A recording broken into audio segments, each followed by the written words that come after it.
I think the tipping point might have been the arrest, the mass arrest of nearly 800 peaceful protesters on the Brooklyn Bridge that took place. I know you've been very outspoken about it. That and the police brutality. I think that very much when it hit the internet became viral because you saw a bunch of defenseless people that were simply expressing their freedom to speak their mind in a public place. Then they were penned off, then they were sprayed down. They were obviously not in danger of harming any police officers. And then all of a sudden you see white shirts coming out more and more often and seemingly unable to be held responsible for anything that they do, almost as if they're above the law.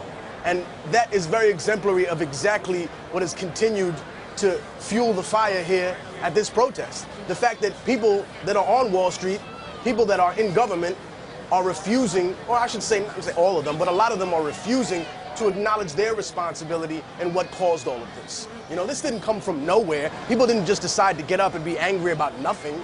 People are seriously concerned about the direction that our democracy is going.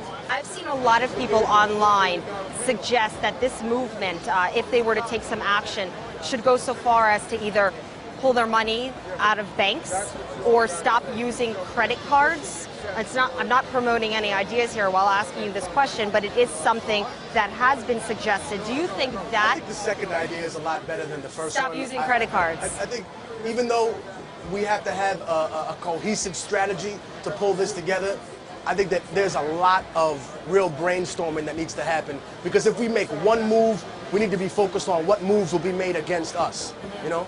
This is a chess game, just like the United States chess game in the Middle East, where they're willing to give up a few pawns, but what they really want is pieces.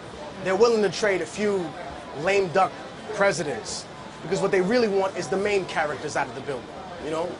They're willing to trade the pawn, Bengali. Get out of here, he's a pawn, right?